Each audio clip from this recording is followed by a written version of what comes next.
Hello everyone, I'm Vanessa Cesário and I'm here to present this paper, Promoting Social Inclusion Around Cultural Heritage Through Collaborative Digital Storytelling.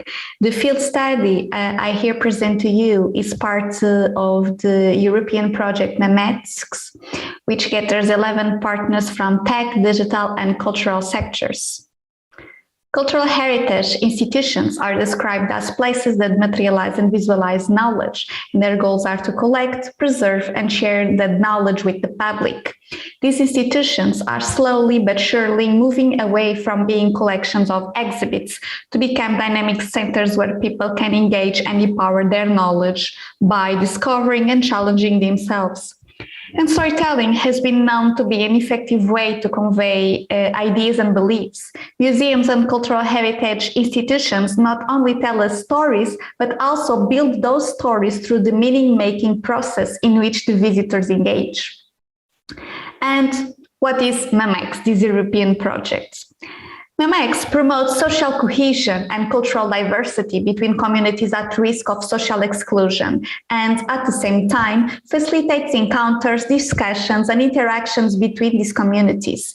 Achieving social cohesion involves reducing disparities, enabling people to have a sense that they are members of the same group or community and face shared challenges. Our goals with the project are twofold, a social one and a technological one. One of the goals is to design guidelines to promote actions for social inclusion with strategies for audience engagement and development. And the technological goal is the development of an advanced but easy to use tool on smartphones for non-expert users to create their own stories and engage geocalized storytelling with augmented reality. I would like to first put the attention to the most important aspect of the project, the people that MEMEX will try to help. Social fragile targets that are systematically blocked from various cultural opportunities and resources.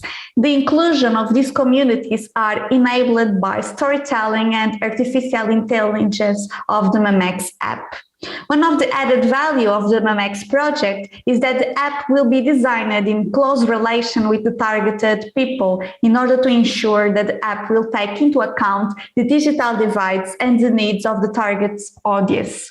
In this perspective, the cooperation between tech partners and cultural partners is very important. And overall, this is the condition for an inclusive app.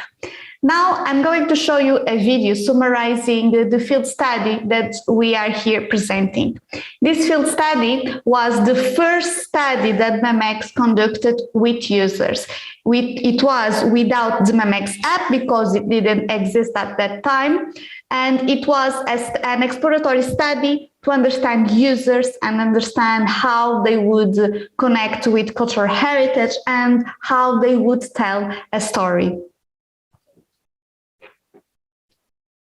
This research was conducted as part of the European-funded project MEMEX, which promotes social inclusion through the development of collaborative storytelling tools related to cultural heritage. Working with 10 young adults who were first and second generation migrants in Lisbon, we developed a field study to understand how people from such communities connect with a city's heritage and how they might talk about it. The field study consisted of a 5-day photo challenge and a 4-hour co-creation workshop. The aim was to help the MEMEX team gather stories about cultural heritage from migrant participants, as well as understanding what is important when telling such a story and how these participants might relate to each other's stories. Here's what happened in the field study. Participants were asked to take 5 or 6 photos of urban sites that they could relate to their past and family history. The participants used their smartphones and they were asked to provide a textual description for each photograph. A week later, the participants attended a 4-hour co-creation workshop and were split into 2 groups. Each participant was given an envelope with a set of someone else's photos. Participants were given 10 minutes to open this envelope and individually create a story around those photos. Participants were then asked to show their photos and share the story with the rest of the group. Each group then had 1 hour to discuss, select, and co-create 3 stories, inspired by 3 sets of photographs and the stories they had heard so far. The final co-created stories were then shared with the other group. From the audio recordings of the workshop, the researchers used thematic analysis to consolidate the data gathered. From the analysis, 2 themes were identified: workshop dynamics containing 4 codes and memories containing 7 codes. We learned that when this process starts from an inspiring image, co-creation between different cultures can develop in such a way that gives agency to participants, allowing them to work together to tell a story about shared experiences.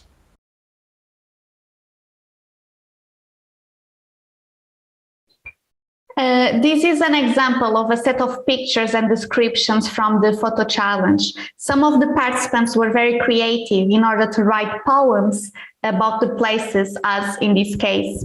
This poem is regarding the 4th picture with the sign "Não saio daqui," which says, "I won't exit here, I won't exit from here, I won't leave here," where the participant reflects about gentrification. This is another example where a participant wrote about his commuting between university and home and gave emphasis on the description to the education in Portugal and how he connects and how the participant connects it with his African roots. And for the workshop, we printed the photographs and frame it in a Polaroid mode containing only their titles and not their descriptions. We thought on doing this because participants, when they come for the co-creation workshop, they didn't know they were going to see their pictures that they sent us digitally. So this gave them a sense of having back the memories that they wrote in the photo challenge. And from the video, you saw that we did a thematic analysis of the audio recordings, and we came up with workshop dynamics and memories regarding the themes, the main themes that emerged from these recordings. But here we are going just to address the memories. Participants talked about their everyday lives as a trajectory through a repetitive routine where they wake up early, use public transport, go to study at university, go to work, and finally return home. Various forms of public transport in Lisbon, such as tram, subway, boat, and train, came up in their conversations and storytelling. Participants recognized various sites and used them to organize their stories. They identified the university as a place of personal growth where they study, museums, specifically the Museum of Art, Architecture and Technology, the MAT that is referenced here, as a place for art lovers and beautiful building. When co-creating the stories, participants addressed family, friends, and romantic relationships. The subjects of these stories ranged from a child's memories of his Mozambican mother and Portuguese father, a goddaughter remembering her godmother, to the blossoming love story between a boy and a girl at university. Regarding music, some stories revolved around immigrant friends playing the drums together in reference to Cape Verdean tradition. One participant also recognized a photo featuring her old house in Lisbon, sharing how the build is different from when they lived there. Participants also narrated about the difficulties of arriving in a foreign country. They highlighted the hardships of not having familiar support and an established network of people to overcome their daily life challenges. They expressed how journeying through public spaces can be lonely, even if encountering many people along the way. They also underlined how it is not easy to integrate in a new culture. At the same time, they highlighted the value of solitude, as these times can be used for reflecting, contemplating, and recharging. Participants often recalled their cultural heritage from their country of origin and expressed interest in its story. A Cape Verdean participant focused on the African tribal drumming as an emotional expression of energy. By looking at photographs of monuments celebrating the Portuguese discoveries, one participant talked about the symbolism of the age of discovery, connected these with the idea of freedom and adventure that setting off for the unknown might bring. Regarding the lessons learned, an individual's act of sharing information in a collective activity can imply self-expression and personal reasoning. Out of privacy concerns, participants were asked not to annotate their pictures with the GPS coordinates of the locations where they were shot. However, having access to the photographs without knowing their location prompted exciting discussions amongst the participants about the sites and their neighboring areas. These conversations also acted as an icebreaker, fostering introductions and new connections among the participants. Something that we feared that could have been a limitation of the methodology ended up working as an advantage. The photo challenge offered the participants freedom to take 5-6 photos in any location as a sequence over 5 consequent days. The window of time between photographs allowed the participants to reflect and eventually plan how to capture the desired places. However, as no photograph timestamp was required, we do not know if the participants stuck to these rules.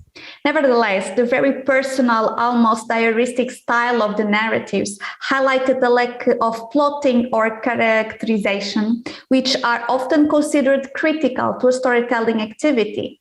Future studies could reconsider the structure of the task, perhaps starting from the writing of a narrative first before illustrating this.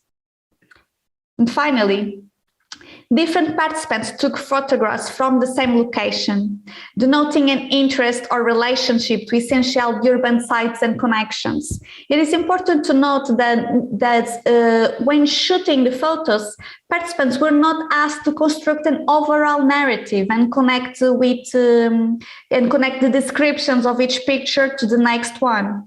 However, in the workshop, participants were required to co-create a story following the sequence of the author's photographs. Participants were encouraged to imagine a tale following a sequence shot by someone else and wondering about the site's location where the photo was taken. The collaborative effort, the overall respect between the participants, the creativity that emerged from the workshop, as well as the sense of gratitude of the pictures owners to the storytellers, generated respectful and genuine atmosphere of interest in each other's experience. The workshop thus demonstrated that co-creation can be a successful exercise to generate inclusive meaning for migrants. And I will pause here, looking forward for your questions. And if you have any interest to be involved in this project, please drop us a line.